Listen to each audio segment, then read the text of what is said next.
This is episode 21 of the Arts Academy podcast with Victor Varnado and Roxxy Haze. How to do competitive cup stacking with special guest Rachel Teichman. We are going to talk to my good friend Rachel Teichman. Hi, Rachel. Hi. Welcome to the show. Thanks.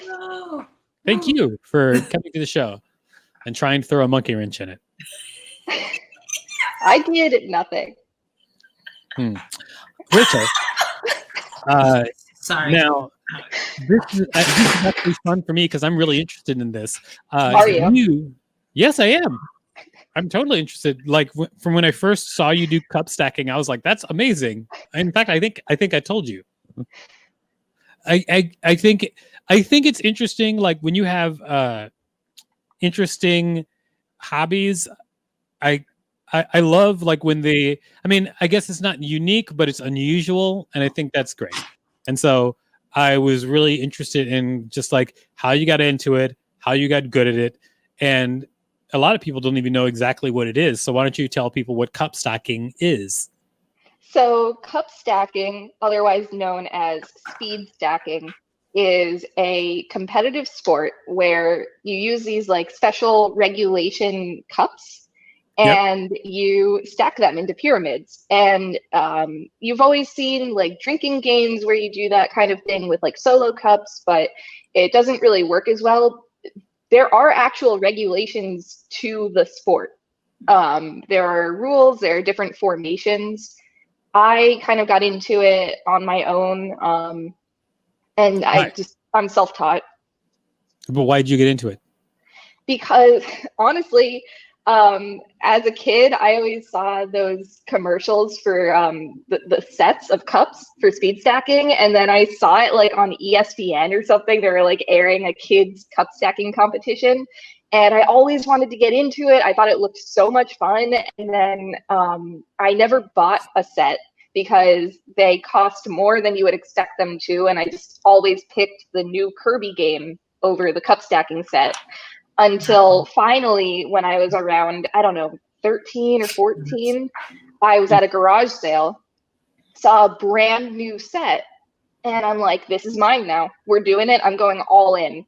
So I bought the set and spent like that whole summer learning how to do it and never entered a competition. And here I am today. So you said you're self-taught. Where did you learn? Did you learn from just watching videos, or did you actually like watch tutorials on the internet? Or yeah, it came with a DVD that I don't think I ever used. It also came with like a packet, like a little booklet showing you the different formations. So I started out by looking at the booklet, and then I went on YouTube and kind of sifted through all the competition videos until I found tutorials. Would you talk us through a demonstration so people who are listening to just audio can know like what the process is? And then after you talk us through the demonstration, just talk about how you practice. Yeah. So do you want me to show you, or should I wait to do that? Yeah, talk us through the demonstration as you show us. Okay.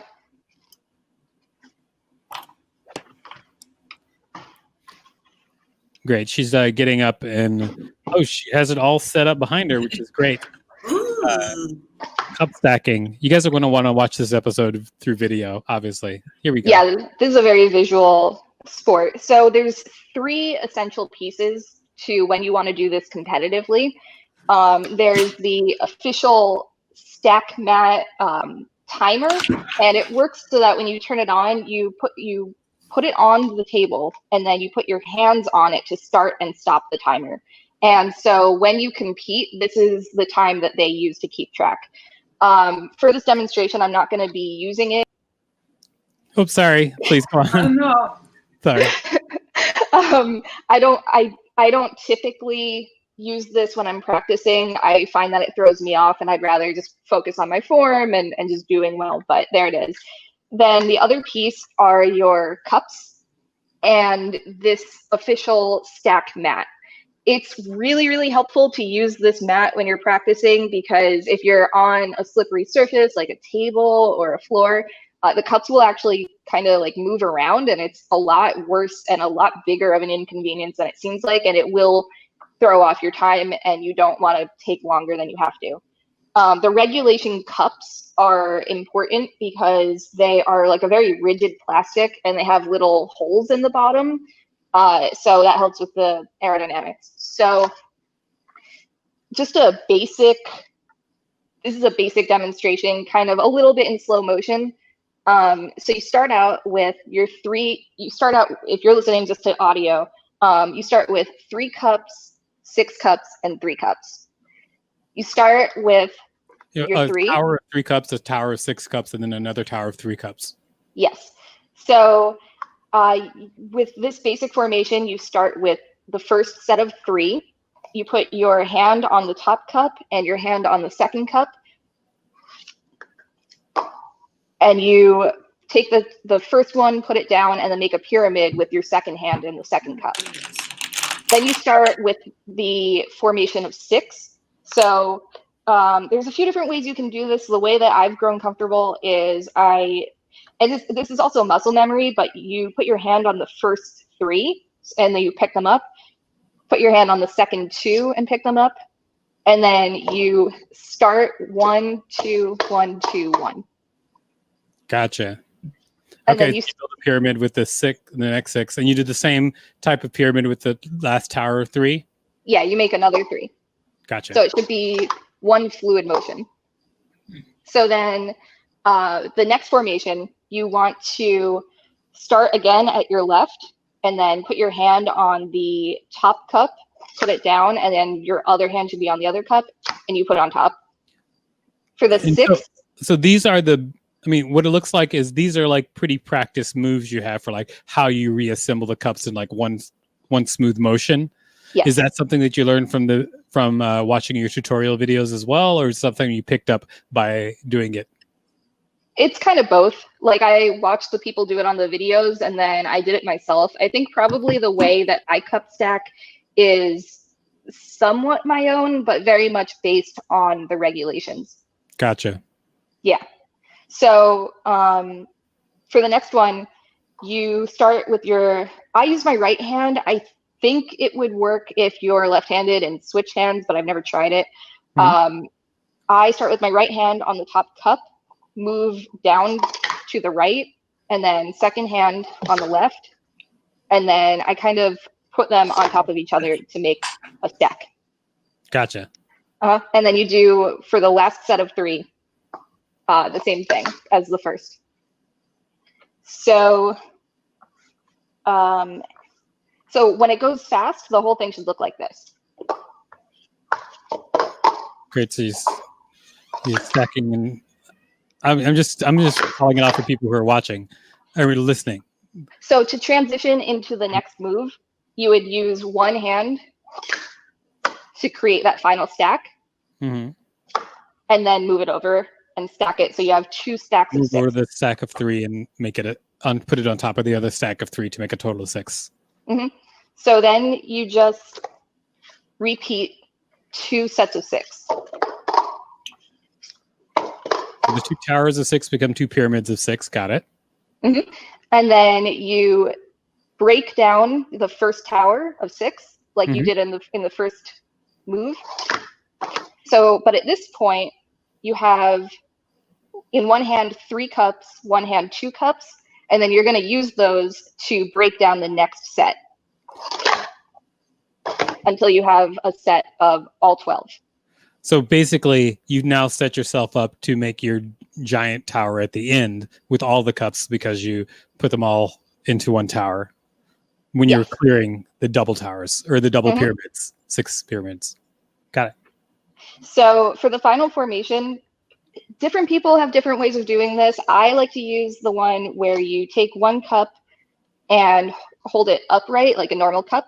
Okay. And then you use your other hand and put it down. Uh-huh. And then you put it down on the mat. So you have 1 face up and 1 face down. Okay. You move those to the side. And then you take a stack of 4 cups. And then another stack of 5 cups. And okay. It's kind of this 1-2 movement of putting the cups down. Okay, so just like you're alternating putting the cups down with each hand. Yeah. Up. It's harder for you to go slow, isn't it? It's really hard to go this slowly.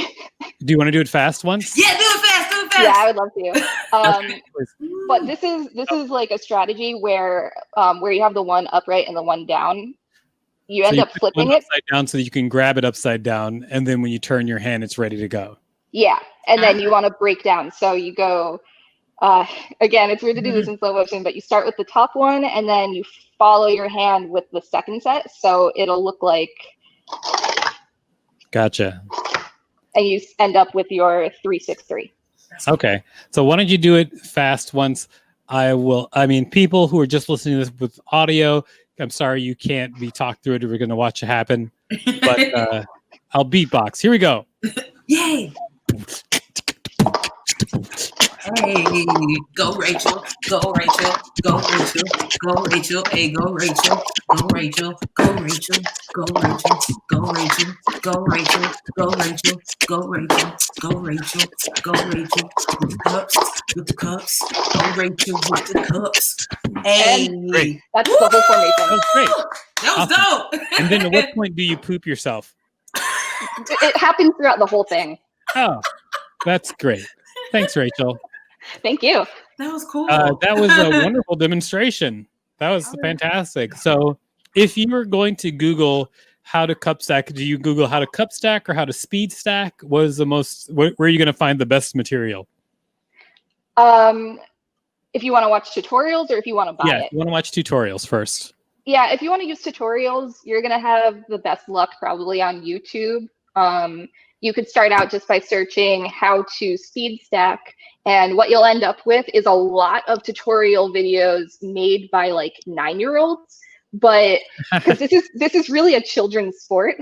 but honestly, these kids are so good at it, and like a lot of them make surprisingly great speed stacking tutorials, and some of them will guide you through just the beginning set. Some of them will take you through the whole thing. Definitely the best way to start out is to search how to speed stack. And then as you learn the individual formations, you're going to want to spend more time on those, and you will find videos. So if you want to learn how to better do your 3x3, you can search how to do 3x3 speed stacking. Gotcha. And then can you use regular cups, like solo cups?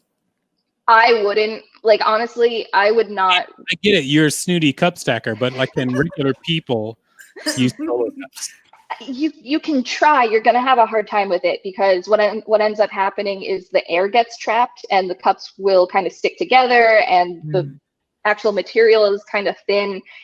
You might have some luck, but you're probably not going to get really good at it, just because the materials aren't made for that. Okay. So, but are there people out there who made their own cups? Probably. You seem really against the idea. She's anti. Because here's why. I think any hobby should be able to be made accessible without spending a lot of money. I think that's very important. That's exactly why I'm asking. Yeah.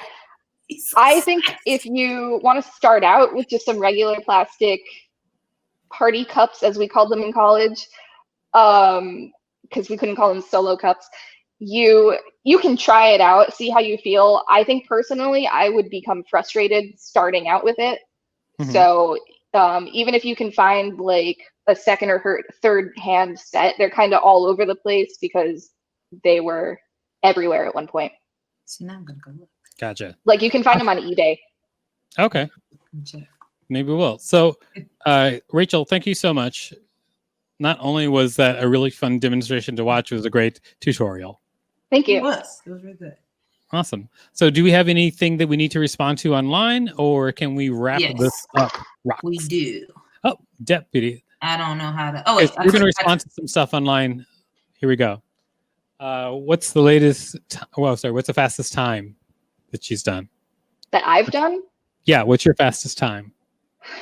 Oh man, I don't know. when I practice, I don't usually keep track. I don't really compete, but if you want to see some really fast times, go on YouTube, search speed stacking competitions. You'll see these kids get like 6 seconds through the whole formation. It's pretty crazy.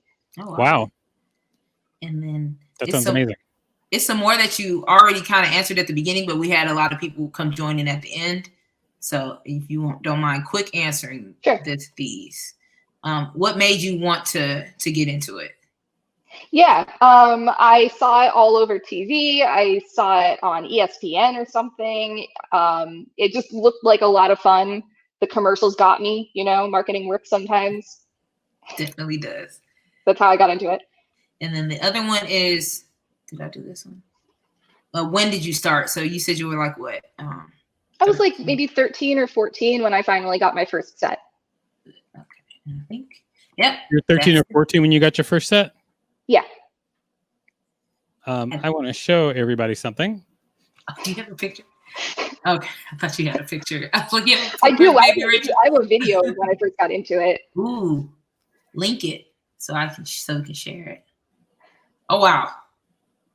Oh my god!